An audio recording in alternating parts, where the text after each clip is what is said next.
پھر اسی طرح آپ صلی اللہ علیہ وسلم نے نکاح کے موقع پر یا نکاح سے قبل لڑکے کو لڑکی کے دیکھ لینے پر توجہ دلائی. یہاں ایک سوال یہ پیدا ہوتا ہے کہ یہ کیوں نہیں کہا کہ لڑکی بھی لڑکے کو دیکھ لے؟ کیونکہ یہ آتا ہے کہ شخص نے نکاح کا ارادہ کیا تو آپ نے فرمایا تم نے لڑکی کو دیکھا ہے. خود بھی اب آپ کی زندگی سے بھی ملتا ہے، لیکن لڑکی کا نہیں کہا گیا کہ لڑکی بھی دیکھے. یہ کہا گیا کہ لڑکی سے پوچھا ضرور جائے، اس لیے کہ لڑکی کا لڑکے کو دیکھنا کوئی مشکل نہیں. لیکن ہمارے ہاں بھی اور عام طور پر معاشروں میں یہ رواج ہوتا ہے کہ لڑکی چاہے ساری دنیا میں گھوم لے لیکن لڑکے کو نہ دکھائی جائے یا سسرال والوں کو نہ دکھائی جائے. اور یہ دراصل ہمارے ہاں ہندو کلچر سے آیا، تو اس کو رد کیا گیا. اس کے بارے میں ہم دیکھتے ہیں بخاری کی ایک روایت ہے کہ حضرت عائشہ رضی اللہ تعالی عنہا سے کہتی ہیں کہ حضور صلی اللہ علیہ وسلم نے فرمایا کہ میں نے تمہیں خواب میں دیکھا، 2 مرتبہ جبریل نے تمہیں مجھے دکھایا اور وہ ریشم کے ٹکڑے میں لپیٹ کر تمہیں لایا، اور میں نے جب چہرے سے ریشم ہٹایا تو میں نے دیکھا کہ وہ تم تھی. اس وقت میں نے سوچا کہ اگر اللہ تعالیٰ کو یہ کام منظور ہے تو وہ خود ہی اس کو کر دے گا. اس سے کیا پتہ چلتا ہے کہ اگر اصل میں دیکھنا ممکن نہ ہو تو تصویر بھی دیکھی جا سکتی ہے، کیونکہ خواب میں ایک طرح سے شبیہ دکھائی گئی تھی. پھر اسی طرح یہ ہے کہ نکاح کے موقع پر مہر کا دیا جانا لڑکے کی طرف سے وہ انتہائی ضروری ہے. حضرت عبد الرحمن بن عوف نے نکاح کیا تو آپ صلی اللہ علیہ وسلم نے خاص طور پر پوچھا کہ مہر کتنا دیا ہے، تو انہوں نے بتایا کہ 1 گٹلی سونا. اسی طرح ایک شخص آیا حضور صلی اللہ علیہ وسلم کے پاس اور کہنے لگا کہ اللہ کے رسول صلی اللہ علیہ وسلم میرا نکاح کر دیجئے فلاں عورت کے ساتھ. آپ نے کہا تمہارے پاس مہر میں دینے کو کیا ہے؟ اس نے کہا کچھ بھی نہیں. آپ نے کہا کچھ تو لاؤ خواہ لوہے کی ایک انگوٹھی کیوں نہ ہو. اس نے کہا وہ بھی نہیں. آپ صلی اللہ علیہ وسلم نے فرمایا کہ یعنی جب بہت سی چیزیں گزر چکی کہ یہ بھی نہیں یہ بھی نہیں یہ بھی نہیں، تو آپ نے فرمایا اچھا تمہیں قرآن پاک کی کچھ صورتیں یاد ہیں؟ تو اس نے صورتوں کے نام لیے، بخاری میں ان کی تفصیل موجود ہے، فلاں اور فلاں اور فلاں صورت. تو اس پر آپ نے لڑکی سے پوچھا کہ کیا تم راضی ہو اس بات پر کہ یہ شخص تمہیں یہ صورتیں سکھا دے؟ اس نے کہا ہاں. تو آپ نے فرمایا زوجتکھا بما معک من القرآن، میں نے اس لڑکی کا نکاح تم سے اس چیز کے عوض کر دیا کہ تم اسے وہ تعلیم دو گے جو تمہارے پاس قرآن کے علم میں سے موجود ہے. تو گویا آپ صلی اللہ علیہ وسلم نے ایک لڑکی کے حقوق کا، ایک عورت کے حقوق کا اتنا لحاظ رکھا. حالانکہ آپ یہ بھی کر سکتے تھے کہ ٹھیک ہے فقیر آدمی کچھ نہیں دے سکتا تو ٹھیک ہے اسے معاف کر دیا جائے. معاف نہیں کیا گیا، لیکن ہمارے ہاں تو پہلے ہی اچھے خاصے مرد اپنی حیثیت میں ہوتے ہوئے بھی معاف کرا لیتے ہیں. اور مہر کا مطالبہ کرنے کا مقصد یہ ہے خدا نخواستہ کوئی طلاق کا مطالبہ ہے. حالانکہ قرآن پاک میں اللہ تعالیٰ فرماتے ہیں وَآتُوا النِّسَاءَ صَدُقَاتِهِنَّ نِحْلَةً، کہ تم عورتوں کو ان کے مہر خوش دلی سے ادا کرو، اسے بوجھ سمجھ کر ادا نہیں کرو بلکہ دل کی خوشی سے دو، کیونکہ یہ اس کا ایک حق ہے. اور پھر یہ ہے کہ مہر کتنا ہونا چاہیے. ہمارے ہاں ایک مہر ہے 32 روپے والی روایت، حالانکہ اس کی کوئی اصل نہیں. خود حضور صلی اللہ علیہ وسلم سے ہم دیکھتے ہیں کہ یہ مروی ہے کہ آپ نے اپنے ازواج مطہرات میں سے کچھ کو 500 درہم تک مہر ادا کیا. حضرت خدیجہ کے بارے میں تو یہ بھی ملتا ہے کہ انہوں نے 20 اونٹ بھی ان کو دیے، کیونکہ اس وقت آپ تجارت کرتے تھے، آپ مالدار تھے جب آپ سے نکاح ہوا ان کا. اور کسی کو بھی آپ نے کوئی 32 روپے مہر نہیں دیا، اور نہ ہی آپ نے کہیں 32 روپے دینے کا کوئی حکم دیا. یہ ہمارے ہاں ایک شرعی مہر کی اصطلاح ہے، حالانکہ شریعت سے اس کا کوئی تعلق نہیں، اور شریعت سے بلا وجہ منسوب کر لی گئی ہے. اس میں بنیادی طور پر 2 چیزیں دیکھی جاتی ہیں. نمبر 1 لڑکے کی حیثیت، وسعت والا اپنی وسعت کے مطابق دے اور تنگ دست اپنی وسعت کے مطابق. اور دوسری بات یہ کہ دیکھا یہ جائے گا کہ اس خاندان کی لڑکیوں کو کتنا کتنا مہر ملا ہے. یعنی اسے اگر اور کوئی ایسی چیز موجود نہ تو مہر مثلا شادی کے نکاح کے موقع پہ مہر طے نہیں ہوا بعد میں کرنا ہو تو اس موقع پہ جھگڑا کرنے کی بجائے یہ دیکھا جائے گا کہ یہ لڑکی جس خاندان کی ہے اس کی بہنوں کو یا اس کی خالہ یا پھپھی یا ان لوگوں کو کتنا کتنا مہر دیا گیا، تو اتنی ہی تقریباً مقدار اس کو دی جائے گی. تو یہ 2 چیزیں اس میں ضروری ہوتی ہیں سامنے رکھنا. پھر اسی طرح یہ ہے کہ نہ ادا کرنے کی نیت کے بارے میں بڑے شدید لفظ استعمال کیے گئے کہ وہ شخص جو نکاح کرتا ہے اور مہر دینے کی نیت نہیں رکھتا گویا وہ زنا کرتا ہے. یعنی اس کا نکاح ویلڈ ہی نہیں. لیکن ہمارے ہاں آپ دیکھیں کہ عورتوں کے ساتھ کتنی زیادتی ہوتی ہے کہ بڑے بڑے مہر بعض اوقات مقرر کر لیے جاتے ہیں لیکن دینے کی نیت ہی نہیں ہوتی. یہ ہے کہ انسان کو نیت تو رکھنی چاہیے کہ دیا جائے گا. اس کے بعد یہ کہ اگر حالات یا اسباب یا کوئی چیز جو مہر میں رکھی گئی وہ ایسی ہی نہیں کہ فوری اٹھا کے دے دی جائے تو وہ اور بات ہے. لیکن یہ نیت نہیں ہونی چاہیے کہ عورت کو دیا نہ جائے. ایک اور صورت یہ بھی ہے کہ پہلے دے دیا جاتا ہے پھر عورت سے چھین لیا جاتا ہے. ہمارے ہاں تو یہاں تک بھی ظلم ہوتا ہے کہ لڑکی بیچاری اپنے والدین کے گھر سے جو کچھ لے کر آتی ہے اسے بھی چھین لیا جاتا ہے اور اسے مجبور کیا جاتا ہے بعض اوقات کہ وہ جو کچھ لائی ہے پہلے وہ شوہر کے نام کرائے تو پھر اسے بسایا جائے گا. یہ انتہائی بدترین قسم کا استحصال ہے جو خواتین کے ساتھ ہمارے معاشرے میں کیا جاتا ہے. اور پھر افسوس کے ساتھ یہ کہنا پڑتا ہے کہ اس میں خود عورتیں شریک ہوتی. تو اس چیز کو یعنی دیکھیں کہ بار بار اللہ تعالیٰ نے نکاح کے خطبے میں اتقوا اللہ اتقوا اللہ اتقوا اللہ، اللہ سے ڈرو اللہ سے ڈرو اللہ سے ڈرو. کس لیے کہا؟ اسی لیے کہا کہ اس کو جان دینی ہے، اسے حساب دینا ہے.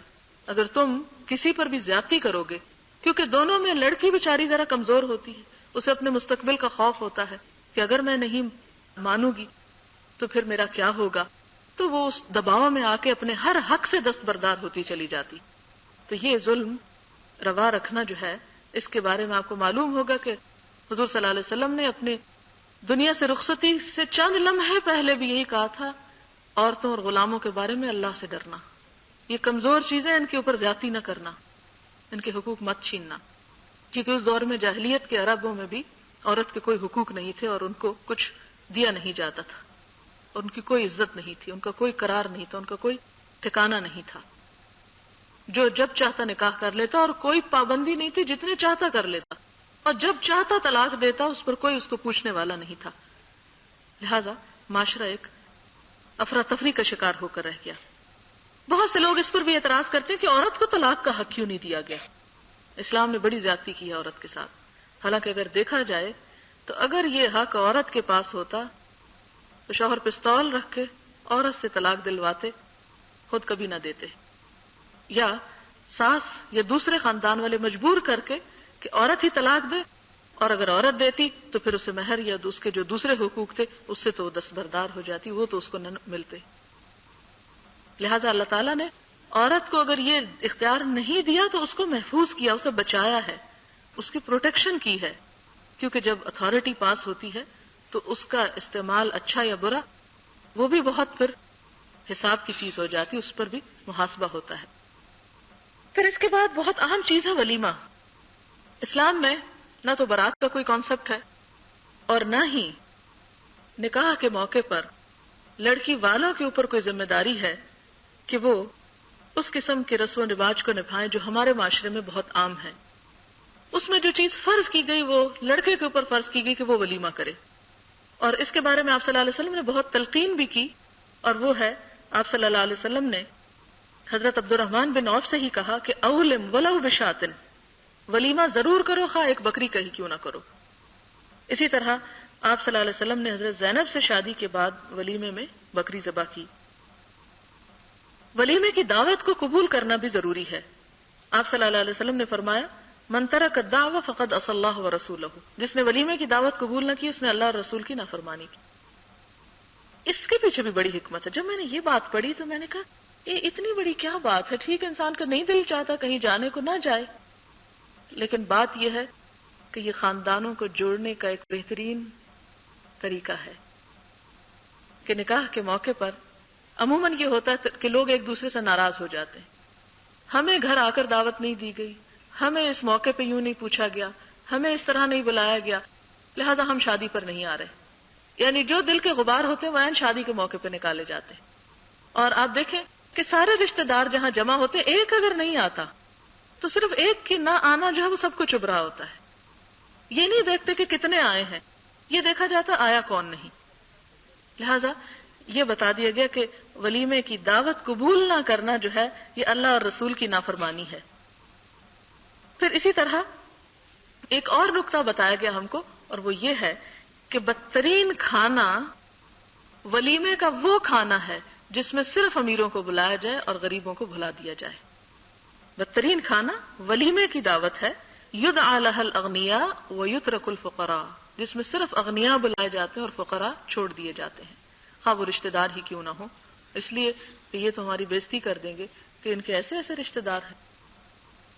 حالانکہ تو اللہ تعالیٰ نے فرق رکھے ہیں اور اللہ تعالیٰ نے سب کچھ بنایا ہے. ایک حقیقت کو قبول کرنے میں حرج کیا ہے؟ لہذا ایسے موقع پر ان لوگوں کو بھی یاد رکھنا چاہیے جو دنیاوی حیثیت میں کمتر ہوں. پھر اس کے بعد یہ کہ مختصر الفاظ میں شوہر اور بیوی کے جو حقوق اور فرائض ہیں وہ مختصر بتاتی ہوں. اس میں پہلے درجے پر تو شوہر کے فرائض بتاؤں گی کہ اس کو بیوی کے ساتھ کس طرح نباہ کرنا چاہیے، اس لیے کہ شادی کے موقع پر جہاں عورت کی ذمہ داریاں و شوہر کی ذمہ داریاں بھی کچھ کم نہیں. آپ دیکھیں کہ پہلی بات تو یہ کہ ایک لڑکی جو اپنی عمر کا ایک بڑا حصہ ایک مخصوص ماحول میں گزارتی ہے، ماں باپ کے گھر میں لاڈ پیار سے بستی ہے، اس کی اپنی ایک دنیا ہوتی ہے، اس کے نازک جذبات ہوتے ہیں، اسے جب ایک دوسرے ماحول میں لے جایا جاتا ہے تو وہاں ایکسٹرا کیئر اور پروٹیکشن کی ضرورت ہوتی ہے. آپ دیکھیں کہ مضبوط سے مضبوط پودا بھی جب ایک جگہ سے اکھاڑ کے دوسری جگہ لگایا جاتا ہے تو پہلے کیا ہوتا ہے، وہ مرجھا جاتا ہے، اس کی کیئر زیادہ کرنی پڑتی ہے. اور جو پودا ایک جگہ اگا ہو اور وہیں پر بڑا پلا ہو اور مضبوط ہوا ہو، وہاں پر اس کو وہ جب بڑا ہو جاتا ہے تو خود اپنی غذا حاصل کرنے لگتا ہے. اسی طرح وہ بچی جو اپنے والدین کے گھر سے ایک طرح سے اکھاڑ کر دوسری جگہ بھیجی جاتی ہے یا رکھی جاتی ہے، اس کی بہت زیادہ نگہداشت، احساس اس کے جذبات اور اس کے خیالات کا لحاظ رکھنے کی بھی ضرورت ہوتی ہے. پھر جب آہستہ آہستہ اس ماحول میں ایڈجسٹ ہو جاتی ہے، آتے ہی پہلے ہی دن اس سے بہت سے تقاضے نہیں کر لینے چاہیے اور پہلے ہی دن یہ نہیں دیکھنا چاہیے کہ اس کو کیا کیا کیا آتا ہے. اس کے ایک ایک قدم کا جائزہ، اس کی چیز کے اٹھانے رکھنے، بول چال، لین دین، ہر چیز کا ایک کڑا امتحان شروع ہو جاتا ہے. ایک ایک چھلنی میں اس کو چھانا جاتا ہے کہ اس کو کیا نہیں آتا اور اس کی خوبیوں کو نظر انداز کر کے صرف خامیوں کو اچھالا جاتا ہے. لہذا ایسے موقع پر بڑے صبر و تحمل کی ضرورت ہوتی ہے. اور وہ خواتین جو خاص طور پر اس سٹیج پر ہوں کہ ان کے گھر میں نئی دلہنیں آ چکی ہوں یا آنے والی ہوں، وہ اس نقطے کو اگر ذہن میں رکھ لیں اور اس پودے والی مثال کو سمجھ لیں تو بہت سے مسائل حل ہو سکتے ہیں. اور پھر اس کے بعد جب ایک لڑکی دوسرے ماحول میں آ جاتی ہے تو اسے اس بات کی قدر کرنی چاہیے کہ اب میرے کھانے پینے، میری صحت، میری تندرستی، میری تعلیم، میری ہر ضرورت یہاں سے پوری ہو رہی ہے اور میں اسی گھر کی وفادار نہ ہوں. لہذا بہت ضروری ہے کہ لڑکی جانے والی یعنی اس گھر کی بہو جو ہے وہ اپنے گھر والوں کے ساتھ بہترین سلوک کرے. پھر اس کے بعد آپ دیکھیں کہ شوہر کے لیے نہایت ضروری ہے کہ وہ خوشگمانی کا ثبوت دے. اپنی بیوی کے بارے میں ابتدا اچھے گمان سے کرے، بدگمانی سے نہ کرے. قرآن پاک میں اللہ تعالیٰ کا ارشاد ہے وَعَاشِرُوهُنَّ بِالْمَعْرُوفِ، ان کے ساتھ بھلے طریقے سے زندگی بسر کرو، معروف طریقے سے. اور معروف کب معروف ہوتا ہے؟ جب گمان اچھا ہو. آپ دیکھیں کہ آپ زیادہ عرصے تک کسی کے ساتھ اچھا معاملہ نہیں کر سکتے اگر آپ کے دل میں کوئی بغض یا کوئی میل یا کوئی نیت کی خرابی موجود ہو، تو بہت جلدی کھلنے لگتی ہے. لہذا اگر کوئی کمی بیشی، کوئی کمزوری یا کوئی چھوٹی موٹی چیز نظر بھی آ جاتی ہے، بیوی کی طرف سے اگر کوئی تلخی ترشی بھی ہو جاتی ہے تو اس موقع پر صلح و صفائی کے ساتھ رہا جائے. قرآن پاک میں اللہ تعالیٰ کا ارشاد ہے وَالصُّلْحُ خَيْرٌ، صلح سب سے اچھی چیز ہے. اور مومن مردوں کو یہ ہدایت کی گئی کہ اگر بیوی کے اندر کوئی کمی موجود بھی پاتے ہو اور تمہارا دل اس پر مطمئن نہیں بھی تو بھی گزارا کرنے کی کوشش کرو. فَإِن كَرِهْتُمُوهُنَّ، اگر تم انہیں ناپسند بھی کرتے ہو کوئی چیز بھی، یعنی انسانوں کے طبیعت اور انسانوں کے مزاج اور نفسیات بڑی عجیب چیز ہے کہ بعض اوقات انسان کے لیے چھوٹی سی چیز ناقابل برداشت ہو جاتی. آپ نے اخبار میں پڑھا ہوگا کئی دفعہ ایسے واقعات کہ بیوی نے شوہر کو صرف اس کے خراٹوں کی وجہ سے سوتے میں مار دیا. یعنی چھوٹی چھوٹی چیزیں کہ جو انسان کے لیے ناقابل برداشت ہو جاتی، یا شوہر کو بیوی کے اندر چھوٹی چھوٹی چیزیں جو ہیں وہ ناقابل برداشت ہو جاتی. فرمایا کہ اگر تمہیں ان کے اندر کوئی خرابی محسوس بھی ہوتی ہے، کرہتموہن کا لفظ آیا، کراہت محسوس کرتے ہو کسی چیز سے، فعسیٰ ان تکرہوا شیئا، وَيَجْعَلَ اللَّهُ فِيهِ خَيْرًا كَثِيرًا، تو ہو سکتا ہے کہ تم ایک چیز کو بڑے ہی ناپسند کرتے ہو اور وہاں اللہ تعالیٰ تمہارے لیے کوئی بہتری پیدا کر دے.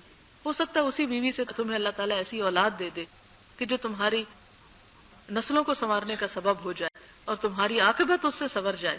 لہٰذا چھوٹی موٹی چیزوں پہ تنک مزاج نہیں ہونا چاہیے، انہیں گوارا کر لینا چاہیے. اور آپ صلی اللہ علیہ وسلم نے واضح الفاظ میں فرمایا کوئی مومن اپنی مومن بیوی سے نفرت نہ کرے. مردوں کو حکم دیا گیا اگر بیوی کی کوئی عادت اس کو ناپسند ہے تو ہو سکتا ہے دوسری کوئی عادت پسند بھی آ جائے، لہذا کیا کرے؟ برائیوں اور کمیوں کو اگنور کرتے ہوئے خوبیوں پر نظر رکھے. اور اگر یہ اصول عام زندگی میں بھی ہم رکھیں کہ جن لوگوں کے ساتھ بھی ہمارا میل جول ہے ان کی کمی کوتاہی کو صرف نظر کر کے ان کی خوبیوں اور اچھائیوں کو تلاش کریں اور ان پہ نظر رکھیں تو آپ دیکھیں کہ آپ کی اپنی زندگی بہت خوشگوار ہو جائے گی. لیکن ہماری چونکہ منفی سوچ ہوتی ہے، ہم لوگوں کی اچھائیوں کو اچھائی سمجھتے ہی نہیں، ان کی صرف برائیوں کو چن چن کے رکھتے ہیں. نتیجہ کیا نکلتا ہے کہ انسان اپنے آپ کو کڑھن اور جلن میں مبتلا کر کے اپنی زندگی کو جہنم بنا لیتا ہے. اس لیے کہ اگر انسان اپنے گریبان میں جھانکے تو اپنے اندر بے شمار برائیاں وہ ڈھونڈ لے گا، لیکن چونکہ جھانکتے نہیں نا اس لیے نظر نہیں آتی. تو ہونا یہ چاہیے کہ اگر انسان کو کسی کی کوئی بات بری لگ رہی ہو تو سوچے میرے اندر تو کوئی برائی نہیں، کیا میں پرفیکٹ ہوں؟ اگر میں پرفیکٹ نہیں ہوں، میرے اندر بھی کمی ہے، میرے اندر بھی برائی ہے جو دوسرے کو تکلیف دے سکتی ہے، تو دوسرے کی تکلیف دہ چیز جو ہے مجھے بھی درگزر کر جانی چاہیے، نظر انداز کر دینی چاہیے. پھر اسی طرح دوسری بات یہ ہے کہ عفو درگزر کے معاملے میں اللہ تعالیٰ یہاں تک فرماتے ہیں کہ یا ایھا الذین آمنوا ان من ازواجکم و اولادکم عدوا لکم، کہ اے اہل ایمان تمہاری اولاد یا بیویوں میں سے یا شوہر تمہارے دشمن بھی ہو سکتے ہیں. اگر وہ دشمنی کی حد تک بھی تمہارے ساتھ برے ہوں تو کیا کرو؟ فاحذروہم، بس محتاط رہو، وان تعفوا وتصفحوا، پھر بھی معاف کر دو، درگزر کر دو. یعنی اگر معاملہ شدید نوعیت کا بھی ہو تو بھی کیا سکھایا گیا؟ تعفوا وتصفحوا. عفو کہتے ہیں معاف کر دینے، تصفحوا صفح کہتے ہیں کہ ایسا معاف کرنا کہ جس کے بعد کوئی اثر ہی باقی نہ بچے، یعنی کوئی دل پہ داغ ہی نہ رہے، بالکل صاف کر دینا، اپنے دل کو بھی پاک کر دینا. پھر اس کے بعد فرمایا کہ وَتَغْفِرُوا فَإِنَّ اللَّهَ غَفُورٌ رَحِيمٌ، ان کی خطائیں بخش دو، معاف کر دو ان کو. اور آپ ایک بات یاد رکھیں، عموماً یہ ہوتا ہے کہ میاں بیوی کٹ پٹ ہو جاتی ہے، ایک دوسرے سے کوئی قصور کوتاہی ہو جاتی، پھر اگر کہ معافی مانگ لو، نہیں اس سے تو کبھی معافی نہیں مانگو. اور معافی مانگنے کو اپنی انا کے خلاف سمجھا جاتا ہے، حالانکہ معافی مانگ لینا سب سے بڑی خوبی. اور جو معافی مانگنے میں پہل کرتا ہے، جو منانے میں پہل کرتا ہے، وہ سارا اجر سمیٹ جاتا ہے. اس لیے غلطی نہ بھی ہو تو آگے بڑھ کے معافی مانگ لی جائے، اور اس سے آپ دیکھیں گے تعلقات بہت خوشگوار ہو جائیں گے. اور کس لیے معافی؟ اللہ کی خاطر، اللہ جزا دے گا اس کی. اور پھر بہت سے معاملات بگڑنے سے بچ جاتے ہیں. لیکن اگر انسان صرف اس بات کے انتظار میں رہے کہ دوسرا ہی منائے تو بعض اوقات ایسا بھی ہو جاتا ہے کہ پھر وہ دن آتا ہی نہیں، اور چھوٹی سی غلطی انسان کے لیے ساری زندگی کے حسرت کا سبب بن جاتی. تو آپ دیکھیں اللہ تعالیٰ فرماتے کہ مومنو تمہاری بعض بیویاں، یا ازواج کا لفظ چونکہ شوہر کے لیے بھی استعمال ہوتا ہے، اور شوہر اور بعض تمہاری اولاد تمہاری دشمن ہو سکتی ہے، سو ان سے بچتے رہو. اور اگر تم عفو درگزر اور چشم پوشی سے کام لو، یعنی معاف کرتے چلے جاؤ، تو یقین رکھو خدا بہت ہی زیادہ رحم کرنے والا ہے. یعنی کیا تم نہیں چاہتے کہ اللہ تعالیٰ تمہیں بخش دے؟ تو ان کی کوتاہیوں کو معاف کر دو. اسی طرح یہ ہے کہ خوش اخلاقی جو عموماً انسان گھر میں بھول جاتا ہے، اس کی طرف توجہ دلائی گئی کہ میاں بیوی کے رشتے کے درمیان بہترین خوش اخلاقی کا مظاہرہ ہونا چاہیے. حضور صلی اللہ علیہ وسلم نے فرمایا کامل ایمان والے مومن وہ ہیں جو اپنے اخلاق میں سب سے اچھے ہوں، اور تم میں سب سے اچھے لوگ وہ ہیں جو اپنی بیویوں کے حق میں سب سے اچھے ہوں.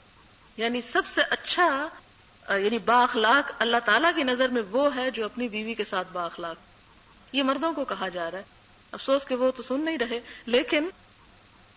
لیکن یعنی صرف یہ احساس دلانا چاہتی ہوں کہ اللہ تعالیٰ نے آپ کی خوب پروٹیکشن کی ہے، بہت کچھ دیا ہے آپ کو، لیکن پھر بھی مسلمان عورت کہتی ہے مجھے تو اسلام نے کچھ دیا ہی نہیں، ہمیں تو کوئی حقوق ہی نہیں ملے. اور آپ صلی اللہ علیہ وسلم نے ایک موقع پہ یہ بھی فرمایا خیرکم خیر لأہلہ وانا خیرکم لأہلی، تم میں سب سے اچھا وہ جو اپنی بیوی کے حق میں اچھا، اپنے گھر والوں کے حق میں اچھا، اور لوگوں دیکھو میں تم سب میں اپنے گھر والوں کے لیے سب سے اچھا ہوں۔ یعنی انسان کی اصل اچھائی کیا ہے کہ اپنے گھر والوں کے لیے اچھا ہو۔ اگر ان کے ساتھ وہ صحیح طور پر نباہ نہیں کر سکتا کہ انسان باہر تو ہنستا مسکراتا رہے اور دونوں ایک دوسرے کو دیکھ کھانے والی نظروں سے دیکھیں تو اس گھر میں کبھی سکون نہیں ہو سکتا۔ حضرت عائشہ فرماتی ہیں کہ میں نے نبی صلی اللہ علیہ وسلم کے ہاں گڑیوں سے کھیلا کرتی تھی، یعنی کھلونوں سے کھیلا کرتی تھی، اور میری سہیلیاں بھی میرے ساتھ کھیلتی، یعنی جب رخصتی ہو کر آئی بھی چھوٹی تھی اور کھیلنے کودنے کی عمر تھی تو کھیلتی تھی۔ نبی صلی اللہ علیہ وسلم تشریف لاتے تو ادھر ادھر چھپ جاتی تھی، آپ ڈھونڈ ڈھونڈ کر ایک ایک کو میرے پاس بھیجتے تاکہ وہ میرے ساتھ کھیلیں۔ اس سے کیا پتہ چلتا ہے کہ بیوی کی دلچسپیوں اور اس کے شوق کا لحاظ رکھنا چاہیے۔ پھر اسی طرح ایک بار حضور صلی اللہ علیہ وسلم کے ساتھ حضرت صفیہ سفر کر رہی تھی کہ حضرت صفیہ کا اونٹ بیٹھ گیا، وہ سب سے پیچھے رہ گئی۔ نبی صلی اللہ علیہ وسلم نے دیکھا کہ وہ زارو قطار رو رہی ہیں، آپ رک گئے اور اپنی دست مبارک سے ان کی چادر کا پلو لے کر ان کے آنسو پوچھنے لگے۔ ظاہر دوسروں کے سامنے پوچھے ہوں گے تبھی تو کسی نے رپورٹ کیا کہ ہمارے ہاں تو یہ ہوتا ہے کہ لوگ کہتے ہیں لو بیوی کے آنسو پوچھ رہے، بیوی کے غلام ہو گئے، زن مرید ہو گئے۔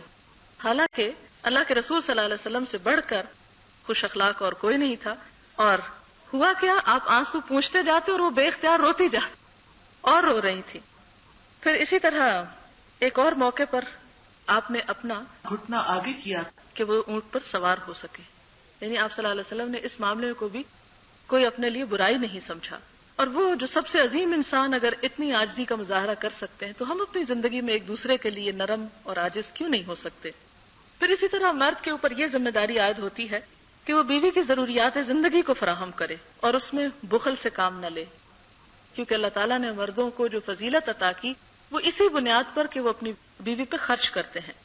اس کے بارے میں حضور صلی اللہ علیہ وسلم کا ارشاد ہے کہ ایک دینار سے مطلب ایک کوئن، پیسہ، وہ ہے جو تم نے اللہ کے رستے میں خرچ کیا۔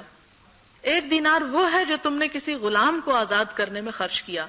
ایک دینار وہ ہے جو تم نے کسی فقیر کو صدقے میں دیا۔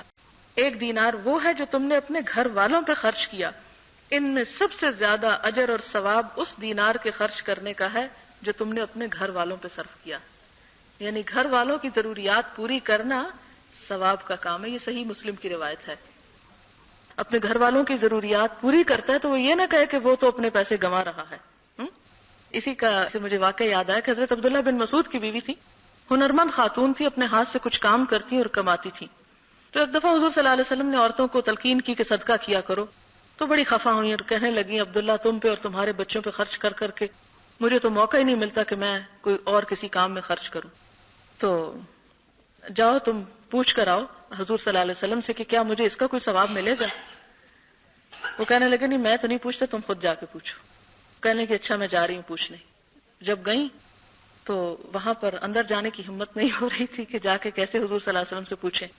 اتنے میں حضرت بلال نظر آئے کہ وہ جا رہے ہیں آپ صلی اللہ علیہ وسلم کے پاس، تو ان سے کہتی ہیں کہ تم حضور صلی اللہ علیہ وسلم سے پوچھ کر آؤ کہ کیا اگر عورت اپنے مال کو اپنے شوہر اور اس کے بچوں پہ خرچ کرے تو اس پر کوئی ثواب ملے گا اس کو، اور میرا نام نہ بتانا۔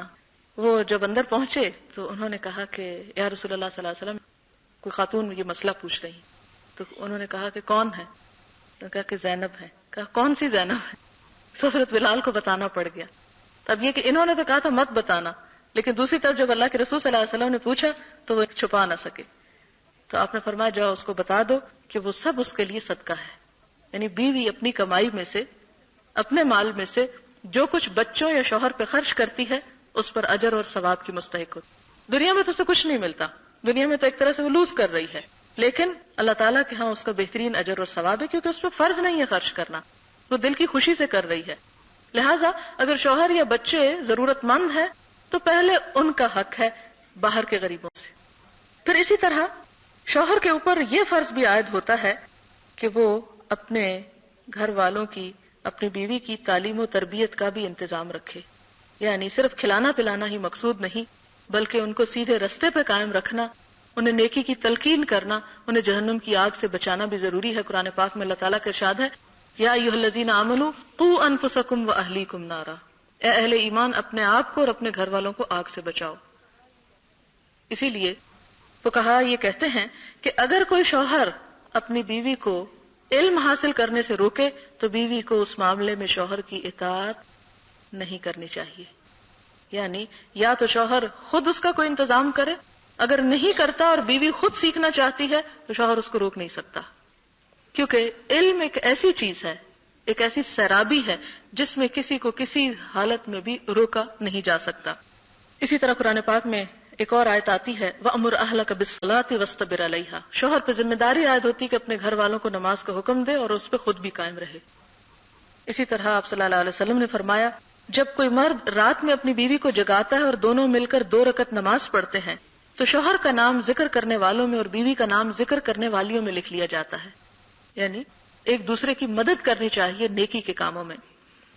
اسی لیے حضرت عمر جو تھے وہ جب رات کو خود اٹھتے تہجد کے لیے تو اپنی بیوی کو بھی جگاتے اور پھر یہ آیت بھی پڑھتے تھے وَأْمُرْ أَهْلَكَ بِالصَّلَاةِ وَاسْتَبِرْ عَلَيْهَا. اب یہ ہے کہ بیوی کے کیا فرائض ہیں، اسے کیا کرنا چاہیے. تو پہلی بات یہ کہ خوشی کے ساتھ شوہر کی اطاعت کرنی چاہیے. جیسے شوہر پہ فرض کیا گیا کہ وہ بیوی پہ خرچ کرے، اس کی ضروریات کا خیال رکھے، اسی طرح یعنی شوہر پہ جو فرض ہے تو بیوی پہ یہ فرض کیا گیا کہ وہ شوہر کی بات مانے. قرآن پاک میں اچھی عورت کی جو تعریف کی گئی وہ یہ ہے فالصالحات قانتات، نیک عورتیں فرما بردار ہوتی ہیں، شوہروں کی فرما بردار ہوتی ہیں، ان کی بات مانتی. یہاں تک کہ نفلی روزے کے بارے میں فرمایا کوئی عورت شوہر کی اجازت کے بغیر روزہ نہ رکھے، یعنی یہاں تک شوہر کو حق دیا گیا. اور فرما برداری کا پہلے اصول میں بتا چکی ہوں، اس لیے دوبارہ زیادہ ڈیٹیل میں نہیں جا رہی کہ معروف اور صحیح کام میں، یعنی اگر کوئی شوہر کہے کہ تم یہ غلط کام کرو تو وہ غلط کام کا کرنا شوہر کی فرما برداری نہیں ہے. شوہر کی فرما برداری اللہ تعالیٰ کی فرما برداری کے بعد، اس سے ٹکرائے نہ. اسی طرح عورت کے اوپر ایک اور بہت بڑی ذمہ داری ہے کہ وہ اپنی آبرو اور عصمت اور عزت کی حفاظت کرے اور ایسی تمام باتوں سے بھی پرہیز کرے کہ جس سے شوہر کا اعتماد ٹوٹے. حضور صلی اللہ علیہ وسلم نے فرمایا جب عورت 5 وقت کی نماز پڑھے، اپنی آبرو کی حفاظت کرے، اپنے شوہر کی فرما بردار رہے تو جنت میں جس دروازے سے چاہے داخل ہو جائے، یعنی جنت کھول دی جائے گی اس کے لیے. اسی طرح اس اجازت میں یہ ہے کہ شوہر کی مرضی کے بغیر گھر سے نہیں نکلنا چاہیے. وہ علم حاصل کرنا تو دوسری بات ہے، لیکن عام دنیا کے کاموں میں شوہر سے پوچھے بغیر یا اسے بتائے بغیر گھر سے نہیں نکلنا چاہیے. حضرت معاذ بن جبل کہتے ہیں کہ نبی صلی اللہ علیہ وسلم نے فرمایا خدا پر ایمان رکھنے والی عورت کے لیے یہ جائز نہیں کہ وہ اپنے شوہر کے گھر میں کسی ایسے شخص کو آنے کی اجازت دے جس کا آنا شوہر کو ناگوار ہو، اور وہ گھر سے ایسی صورت میں نکلے جبکہ اس کا نکلنا شوہر کو ناگوار ہو. اور عورت شوہر کے معاملے میں کسی دوسرے کا کہا نہ مانے، نہ اپنے ماں باپ کا اور نہ ہی کسی دوست یا کسی اور رشتہ دار کا، کیونکہ عموماً یہ ہوتا ہے کہ شوہر اور بیوی کے معاملات ایک انوکھی طرز کے ہوتے ہیں جس میں کسی دوسرے کی انٹرفیئرنس بعض اوقات ان کو نقصان پہنچاتی. یہاں میں ایک بات یہ بھی ایڈ کرنا چاہوں گی کہ کوئی گھرانہ اور کوئی تعلق اس سے خالی نہیں ہوتا کہ شوہر اور بیوی میں کبھی تلخی یا کوئی اختلاف رائے یا کوئی بحث مباحثہ نہ ہو جائے. عموماً ایسی چیزیں انسان کی زندگی میں نیچرلی اس کے ساتھ، لہذا ہونا یہ چاہیے کہ بیوی یعنی شوہر تو عموماً ضبط کر لیتے، لیکن بیوی کسی ایسے جھگڑے یا کسی ایسی چھوٹی موٹی بات کو اپنے پیرنٹس تک نہ پہنچائے. وہ کیوں؟ اس لیے کہ والدین کا دل اولاد کے لیے بڑا ہی نرم ہوتا ہے، اور بیٹی کی محبت، خاص بیٹیاں بہت پیاری ہوتی، بیٹی کی محبت اس بات پہ تڑپا دیتی ہے کہ اسے کسی نے تکلیف پہنچائی ہے. حالانکہ اس میں قصور اپنی بیٹی کا بھی ہو سکتا ہے، لیکن والدین کو اپنی بیٹی کا قصور پہ نظر نہیں آتا، لہٰذا وہ ڈائریکٹلی شوہر کو، شوہر کے رشتہ داروں کو اور دوسروں کو برا بھلا کہنے لگتے ہیں، جس کا نتیجہ کیا ہوتا ہے؟ شوہر کے پیرنٹس کی، اس کے رشتہ داروں کی عزت لڑکی کے والدین کے دل سے نکل جاتی ہے. جب لڑکی کے والدین اپنی بیٹی کے سسرال کی عزت نہیں کرتے تو نتیجہ یہ نکلتا ہے کہ تعلقات اور خراب ہوتے ہیں اور سنگین ہوتے ہیں.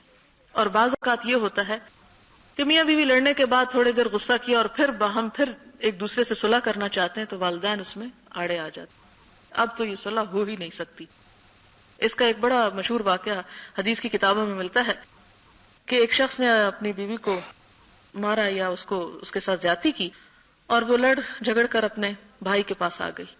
اب یہ کہ کچھ عرصے کے بعد دونوں غم دکھ بھول گئے اور پھر ایک دوسرے کی یاد ستانے لگی، لہٰذا شوہر نے چاہا کہ اپنی بیوی کو واپس گھر لے آئیں، لیکن ان کے بھائی نے قسم کھا لی کہ میں کسی صورت میں بھی اس کو نہیں جانے دوں گا، اب تم اس کے اوپر کوئی حق نہیں رکھ۔ اب یہ ہے کہ بیوی جو ہے وہ اپنی جگہ پریشان ہے، شوہر اپنی جگہ پریشان ہے، تو اس حماقت کی وجہ سے کہ اس لڑائی میں دوسروں کو انوالو کر لیا، والدین اور دوسرے رشتہ دار پھر بیچ میں آڑ بن جاتے ہیں اور عموماً پھر انا کا مسئلہ بنا کے اس گھر کو پھر بننے نہیں دیتے۔ لہٰذا اس موقع پر جیسے آپ دیکھیں کہ خطبے کی ابتدا ہوئی تھی الحمدللہ نحمدہ ونستعینہ، یہ صرف بات نہیں ہے، ایک لفظ نہیں ہے کہ نستعینہ، یہ حقیقت ہے، کیا ہے کہ ہم اسی سے مدد چاہتے ہیں۔ ایسی مشکلات میں، ایسی چھوٹی موٹی پریشانیوں میں کیا کرنا چاہیے؟ اس سے مدد مانگنی چاہیے۔ والدین بعض اوقات انوالو ہو بھی جائیں تو کچھ نہیں کر سکتے، وہ مسائل کا حل نہیں جانتے، اور یہ بڑے پیچیدہ سے مسائل ہوتے ہیں کہ جس میں انسان کچھ بھی نہیں کر سکتا بعض اوقات سوائے صبر کے۔ لہٰذا بچوں کی طرف سے والدین کو یہ دکھ نہیں دیکھنا چاہیے کہ ان کی آپس کی نوک جھونک سے والدین کے دل جو ہیں تکلیف میں ہوں، کیونکہ آپ نے محسوس کیا ہوگا کہ بچوں پہ تھوڑی سی بھی تکلیف جب گزرتی تو والدین اس سے زیادہ خود تکلیف اٹھاتے ہیں، تو اس چیز کا خاص طور پر احتیاط برتنی چاہیے، اللہ تعالیٰ سے مدد مانگنی چاہیے، اور اگر انتہائی ناگزیر حالات ہوں تو بات پھر صرف اتنی کرنی چاہیے جتنی حقیقت میں ہو، اسے بڑھانا چڑھانا نہیں چاہیے۔ بعض اوقات انسان اپنے آپ کو سچا ظاہر کرنے کے لیے جھوٹ اور فریب اور دھوکے کا سہارا لیتا ہے اور دوسرے پر ناروا الزام لگاتا ہے، جس کا پھر سزا دنیا میں بھی انسان کو ملتی ہے، تو وہ ناروا الزام نہیں لگانے چاہیے۔ پھر اس کے بعد یہ ہے کہ اپنے انداز، اپنے اخلاق اور کردار اور اپنے طرز عمل سے شوہر کو خوش رکھنے کی کوشش کرنی چاہیے۔ نبی صلی اللہ علیہ وسلم کا ارشاد ہے، جس عورت نے اس حال میں انتقال کیا کہ اس کا شوہر اس سے راضی اور خوش تھا تو وہ جنت میں گئی، یعنی آخرت کی بہتری کا انحصار بھی اس بات پر ہے کہ شوہر کے ساتھ تعلقات اچھے ہوں۔ پھر اسی طرح یہ ہے کہ شوہر بیوی کی ضروریات کا اور دوسری چیزوں کا خیال رکھتا ہے، اسے یہ صرف سمجھ کے نہیں لے لینا چاہیے کہ یہ تو اس کا فرض ہے، اسے تو کرنا ہی چاہیے، ٹھیک ہے وہ فرض ادا کر رہا ہے، لیکن آپ کو بھی اس کا شکر گزار ہونا چاہیے، اس لیے کہ دوسرے کے سامنے چھوٹی چھوٹی چیزوں پر بھی شکریہ ادا کر دینا آپ دیکھیں گے کہ محبت میں بہت اضافہ کر دے گا۔ عموماً ہم والدین یا اپنے رشتہ دار یا قریب یا شوہر، ان کے ساتھ تعلقات اس طرح ہوتے کہ کوئی بھی ان کی طرف سے احسان یا بھلائی یا خیر یا اچھائی ملتی ہے تو اس کو ہم سمجھتے ہیں یہ تو اس کی ڈیوٹی تھی، اس نے ڈیوٹی ادا کی، مجھ پہ کیا کیا، ٹھیک ہے اس نے ڈیوٹی ادا کی، لیکن اگر آپ اس پر اس کا شکریہ ادا کریں یا خوشگواری کا احساس کریں تو آپ دیکھیں گے کہ اس سے پھر اس میں کتنا رنگ بھر جاتا ہے۔ آپ صلی اللہ علیہ وسلم نے فرمایا کہ نکاح سے بہتر کوئی چیز دو محبت کرنے والوں میں نہیں پائی گئی۔ حضرت صفیہ کو حضور صلی اللہ علیہ وسلم سے بہت محبت تھی، چنانچہ جب آپ بیمار ہوئے تو انتہائی حسرت سے بولی کاش آپ کی بیماری مجھے لگ جائے، تو دوسروں نے شاید یہ سمجھا کہ یہ کوئی زبان سے اوپر سے کہہ رہی ہیں، تو آپ صلی اللہ علیہ وسلم نے فرمایا کہ تم اس پہ تعجب نہیں کرو، یہ دکھاوا نہیں بلکل سچ کہہ رہی ہے، اور یہ بھی نہیں کہ انسان اگر شوہر کوئی اچھے الفاظ ادا کرے یا بیوی اچھے الفاظ ادا کرے دوسرے کے لیے تو یہ کہا جائے کہ جی یہ تو صرف ایک خوشامد اور چاپلوسی ہے، ضرور کوئی مقصد ہوگا اس کے پیچھے، نہیں، منفی طور پر ذہن کو اس طرف لے جانے کی بجائے پازیٹو انداز میں سوچنا چاہیے۔ حضرت اسماء کہتی ہیں کہ ایک بار نبی صلی اللہ علیہ وسلم میرے پاس سے گزرے، میں اپنی پڑوسن سہیلیوں کے ساتھ ہی آپ نے ہمیں سلام کیا اور ارشاد فرمایا تم پر جن کا احسان ہے ان کی ناشکری سے بچو، یعنی شوہروں کی۔ تم میں ایک اپنے ماں باپ کے گھر دنوں تک بن بیاہی بیٹھی رہتی ہے، پھر اللہ تعالیٰ اس کو شوہر عطا کرتا ہے، پھر اسے اولاد سے نوازتا ہے، اس کے باوجود اگر کسی بات پر شوہر سے خفا ہوتی ہے تو کہہ اٹھتی ہے میں نے تو کبھی تمہاری طرف سے کوئی بھلائی دیکھی ہی نہیں۔ لہٰذا اس جملے سے خاص طور پر پرہیز کرنا چاہیے، کیونکہ آپ نے فرمایا کہ یہی جملہ عورتوں کو دوسری طرف لے جانے والا ہے، بڑے سخت الفاظ ہیں۔ پھر اسی طرح آپ صلی اللہ علیہ وسلم نے فرمایا خدا قیامت کے روز اس عورت کی طرف نظر اٹھا کر بھی نہ دیکھے گا جو شوہر کی ناشکری ہوگی، حالانکہ عورت کسی وقت بھی شوہر سے بے نیاز نہیں ہو سکتی، یعنی وہ یہ سوچ کے جی میں اپنا سب کچھ خود کر سکتی ہوں، میں کماتی ہوں، میں اتنی پراپرٹی رکھتی ہوں، مجھے اس کی کوئی ضرورت نہیں، فرمایا نہیں، اس کی ناشکری نہ کرو۔ پھر اسی طرح آپ صلی اللہ علیہ وسلم اور ازواج مطہرات کا طریقہ کار، باہم تعلقات کس طرح کے تھے؟ حضرت عائشہ اپنے ہاتھ سے نبی صلی اللہ علیہ وسلم کے کپڑے دھوتی، یعنی خوشی سے، اگرچہ عورت کے اوپر قانونی ذمہ داری نہیں ہے لیکن اگر عورت یہ کام کرتی ہے تو اجر کی مستحق ہے. آپ کے سر میں تیل لگاتی، کنگھی کرتی، خوشبو لگاتی. اور یہی حال دوسری صحابی خواتین کا بھی تھا کہ وہ اپنے شوہروں کے ساتھ بہت اچھا معاملہ کرتی. ایک بار آپ صلی اللہ علیہ وسلم نے یہاں تک بھی فرمایا کہ اگر انسان کو کسی اور کے لیے سجدہ کرنے کی اجازت ہوتی تو عورت کو حکم دیا جاتا کہ وہ شوہر کے لیے کرے، لیکن ایسی اجازت نہیں ہے. پھر اسی طرح بیوی پر ایک اور فرض یہ عائد ہوتا ہے کہ شوہر کے مال اور اس کے گھر اور اس کی ان تمام چیزوں کو حفاظت سے رکھے، انہیں ضائع ہونے سے بچائے. کیونکہ شوہر تو جو کچھ کماتا ہے گھر میں لا کے ڈال دیتا ہے. اب بیوی کا فرض بنتا ہے کہ ان چیزوں کی حفاظت کرے. اگر وہ کرتی ہے تو اللہ تعالیٰ کے یہاں اجر و ثواب کی مستحق ہوگی. آپ صلی اللہ علیہ وسلم نے قریش کی عورتوں کی تعریف کرتے ہوئے فرمایا، قریش کی عورتیں کیا ہی خوب عورتیں ہیں، بچوں پہ نہایت مہربان ہیں اور شوہر کے گھر بار کی انتہائی حفاظت کرنے والی ہیں. بخاری کی روایت ہے. نبی صلی اللہ علیہ وسلم نے نیک بیوی کی خوبیاں بیان کرتے ہوئے فرمایا، مومن کے لیے خوف خدا کے بعد یعنی تقوی کے بعد سب سے زیادہ مفید اور باعث خیر نعمت نیک بیوی ہے کہ جب وہ اس سے کسی کام کو کہے تو خوش دلی سے انجام دے، اور جب وہ اس پہ نگاہ ڈالے تو اس کو خوش کر دے، اور جب وہ اس کے بھروسے پر قسم کھا بیٹھے تو اس کی قسم پوری کر دے. یعنی باہر اگر کوئی وعدہ کر آیا ہے کسی کے ساتھ کچھ لین دین کرنے کا اور گھر میں آ کے بیوی کو بتایا تو وہ بیچ میں شور مچا دے کہ یہ تم نے کیسے کر لیا. نہیں، اس کے عہد کو اپنا سمجھے اور اس میں اس کے ساتھ تعاون کرے. اور اسی ضمن میں ایک بات یہ ہے کہ عموماً جیسے بعض اوقات شوہر بہت شارٹ نوٹس پر دوستوں کو لے کے آ جاتے ہیں تو اس موقع پر شور مچانے کی بجائے یا بد مزاجی کا مظاہرہ کرنے کی بجائے اس معاملے کو نبھایا جائے. اور ایک عورت کے اندر اتنا سگڑاپا یا اتنی دل کی وسعت اور گنجائش ہونی چاہیے کہ وہ شوہر کے مہمانوں کو یا اس کے دوستوں کو اپنے لیے ایک مصیبت یا وبال نہ سمجھے. پھر اسی طرح یہ ہے کہ آپ صلی اللہ علیہ وسلم نے فرمایا کہ جب شوہر کہیں چلا جائے تو اس کے پیچھے اپنی عزت اور آبرو کی حفاظت کرے اور شوہر کے مال اور اسباب کی نگرانی میں شوہر کی خیرخواہ اور وفادار رہے. یعنی اس کا مال نکال کے ایسے ہی ضائع نہ کرے. اور ان سب باتوں میں یہ کہ یہ جتنی بھی احادیث میں نے پڑھ کر سنائی، ہو سکتا ہے ان میں سے بعض چیزیں ہمارے نفس پہ بڑی بھاری ہوں کہ یہ نہیں ہم کر سکتے، لیکن یاد رکھیں کہ ہم کو بھی اللہ نے بنایا نا، ہمارے مزاج بھی اللہ نے بنایا، عورت کو بھی اللہ نے بنایا، مرد کو بھی. عورت کی نفسیات بھی رب سمجھتا ہے، مرد کی بھی سمجھتا ہے. دونوں کو کچھ چیزوں میں پابند کیا. انہی پابندیوں میں خوشی ہے، انہی پابندیوں میں انسان کے لیے راحت ہے. جیسے مثلا ایک شخص جاب کرتا ہے تو پابند ہو جاتا ہے نا، لیکن اسی پابندی میں اس کے لیے پے ہے. اگر وہ اوقات کی پابندی نہیں کرتا تو وہ کچھ کما ہی نہیں سکتا. تو ایسے ہی اللہ کے ہاں اگر ہم اجر اور انعام چاہتے ہیں اور دنیا کی ازدواجی زندگی کو خوشگوار کرنا چاہتے ہیں تو کچھ پابندیوں کو سہنا ہوگا. دعا کر لیتے ہیں. سبحان اللہ والحمد للہ ولا الہ الا اللہ واللہ اکبر ولا حول ولا قوة الا باللہ العلی العظیم. اللہم صلی علی محمد وعلی آل محمد کما صلیت علی ابراہیم وعلی آل ابراہیم انک حمید مجید. اللہم بارک علی محمد وعلی آل محمد کما بارکت علی ابراہیم وعلی آل ابراہیم انک حمید مجید. ربنا آتنا فی الدنیا حسنۃ وفی الآخرۃ حسنۃ وقنا عذاب النار. ربنا لا تزغ قلوبنا بعد إذ هديتنا وهب لنا من لدنك رحمة إنك أنت الوهاب. يا حي يا قيوم برحمتك نستغيث لا إله إلا أنت سبحانك إني كنت من الظالمين. یا اللہ پاک، جو کچھ ہم نے پڑھا سنا ہے تو اپنی رحمت سے اسے قبول فرما. جو بات آپ کو پسند آئی وہ ہمیں اس پر عمل کرنے کی توفیق دے، جو بات آپ کو پسند نہ آئی وہ ہم سب کو اس سے دور کر دے، اور ہمیں اس رستے کی طرف چلنے کی توفیق دے جو تیرا پسندیدہ ہو. ہمارے دلوں میں اپنی محبت پیدا کر دے، ہم سب کی دنیاوی زندگی کو بھی خوشگوار کر دے اور آخرت کو بھی. ربنا آتنا فی الدنیا حسنۃ وفی الآخرۃ حسنۃ وقنا عذاب النار. یا اللہ، اس شادی کو خوشگوار بنا دینا، دونوں افراد کے درمیان اور دونوں خاندانوں کے درمیان بہترین خوشیاں پیدا کر دینا، باہم موافقت اور محبت عطا کرنا، باہم ایک دوسرے کے حقوق ادا کرنے کی توفیق دینا، ہر تکلیف، دکھ، پریشانی اور مصیبت سے بچا کر رکھنا.